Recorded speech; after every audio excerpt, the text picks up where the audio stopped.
Good afternoon, everyone. Nice to see so many people here.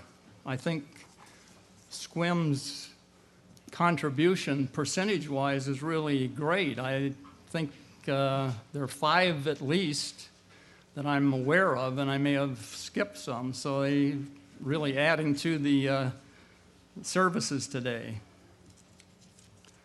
A painting contractor was used to, in order to make an extra $1 thinning his paint. So he was able to get away with doing this for a while, but there was a bid out for a real mammoth restoration project for the church. And so he was the lowest bid and he got the job. So he put up his scaffolding, went down and bought the paint, and according to what he was used to doing, he thinned it. So he went ahead and painted the church, and he was on the scaffolding doing some finishing work and finishing touches when all of a sudden there was a huge clap of thunder, and this big black cloud came out of nowhere. And a huge torrent and rain just gushed down on him and washed all of the paint, the thin paint, off, and at the same time knocked him off the scaffolding. And he found himself lying on his back in the lawn of a cemetery that was adjacent to the church, looking up with all of the puddles of useless paint and turpentine swirling around near him. Well, he was no fool, and he realized that God must have done this, so he got down on his knees and he said, oh God, forgive me. What do you want me to do?" And there was a pause, and then a loud voice boomed out of the cloud above, "Repaint, repaint, and thin no more."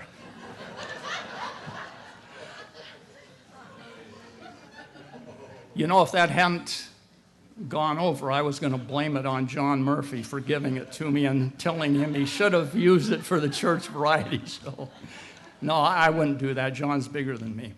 Anyway, this is the last day of unleavened bread, and I hope you've all had a great feast. I know we have.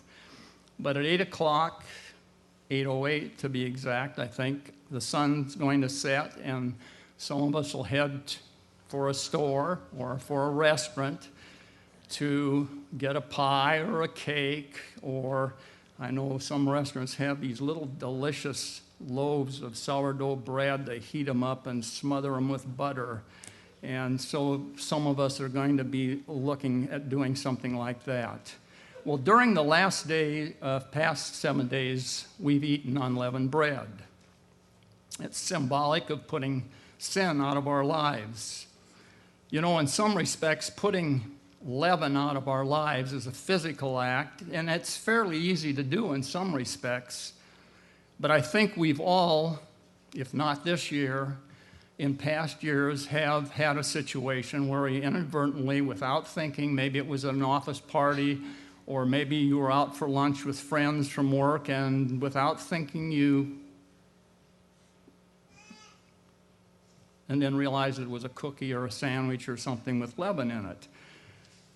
And or maybe you discovered somewhere in the recesses of your refrigerator something wrapped quite tightly in an obscure corner had a leaven in. So for the past 7 days, we've had to pay pretty close attention to things of that nature. You know, for the most part, we know where the leaven is, we know where it's found, and we know what to do to avoid it. Well, in the same way, that's true of sin. We basically, if you sit down and think about it, you know where sin is, or where in your own life you're likely to encounter the circumstances or the environment that would be conducive to making you sin. Now, I know that I shouldn't work with tools, because if you want to hear, and it doesn't take long, if I scrape my knuckles trying to use a wrench, I can hear right at the surface of my my mind, this stream of curse words is liable to come out. I know that. And so I stay away from that type of thing, because I know in that kind of environment I'm no good. Turn to Proverbs 4, verse 23. Proverbs 4, verse 23, and I'm going to be reading from the NLT, where we're told to, says, guard your heart above all else, for it determines the course of your life. And of course, when it's referring to the heart here, it's referring to your mind. Whatever happens up here is going to determine where your life goes. You may be today looking at doing something that's going to take you here, or something that maybe will take you there, the other side. But whatever it is that you decide, it will determine the course of your life. Verse 25. So the advice is, look straight ahead and fix your eyes on what lies ahead of you or before you. And we all know what our goal is. I mean, you hear various descriptions of it every Sabbath and every holy day, and we review the principles, and we know all of that. And we're supposed to have blinders like they have for horses to keep them going in a certain way. Well, that's what we are told to do. Look straight ahead and fix your eyes on what lies before you. You know, when you're around certain people, they act as a catalyst to cause you to act and do things in a certain way. I remember a high school reunion. I was sitting next to a friend of mine. His name was Smiley, and I'd invited him to the reunion. He'd only gone to the 8th grade with our class, but he knew a lot of the kids, of course, in the high school, so he thought it would be fun. And we were sitting there talking at the reunion, and another friend, Carl, was sitting across the table from me. All of a sudden, Carl looked at Smiley and said something about, do you remember what you did to me back in such and such? And I don't remember exactly what it was. And I was surprised. Smiley was surprised. He couldn't remember it. And then Carl looked at me and he said, you too. And I couldn't remember for the life of me, and we never did figure out what it was. But the fact that I was with Smiley probably meant that I was, part of the problem, because when you're around certain people, you always do things a certain way. Smiley talked me into skipping school one afternoon in the 8th grade, and we hitchhiked to Monroe. And we didn't go down there to see girls in the Monroe High School, although we were starting to get interested. But you know where we spent the afternoon? At Joe Moore's wrecking yard, sitting in old cars and going and looking at these old wrecks. And that's how we spent our afternoon. I mean, it was very innocuous and very innocent. And all we did was miss an afternoon at school, classes.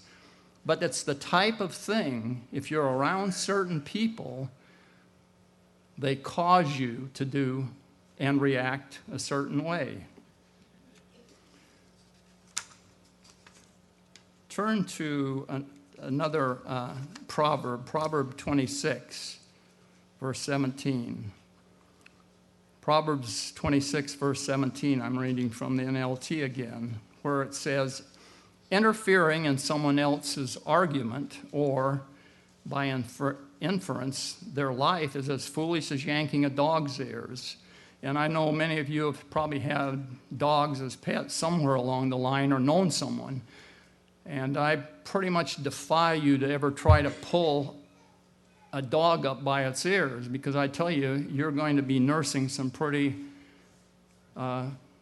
sore wrists and or hands, and probably have to go to the emergency room to have that taken care of. So there are really big consequences when you try to interfere in an area you shouldn't be interfering in.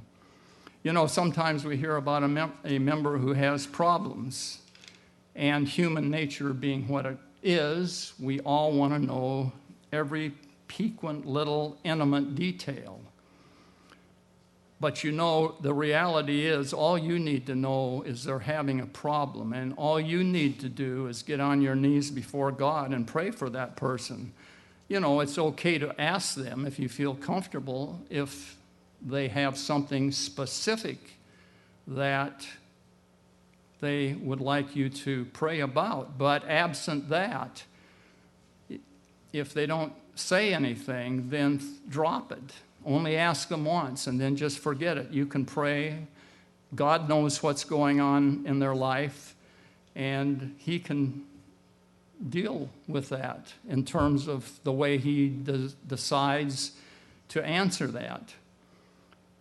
You know, sometimes all you have to do is look at a person's face, look at the furrows on their face, look at the red eyes, and that tells you a whole lot. And they may not want to talk about it because it's very painful to you at that time. If you offer help, you've done your part. And if they're a close friend, maybe later they'll want to share more of the details. But don't make assumptions about what's going on in their life, because those assumptions may not be true. Well, every year we eat unleavened bread, and in spite of our good intentions, we at times will slip and eat something or discover leaven that has not been destroyed in our homes. And this demonstrates why we have to be on guard.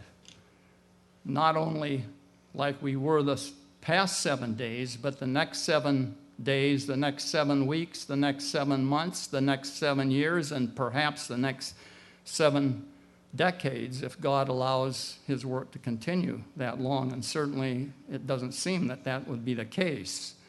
But don't minimize the lessons and the importance of the lessons that you derive from these days. Examine how they impact your life today, but more importantly, how they will impact your life forever. And so I might close by saying a good thing to do is repaint, and sin no more.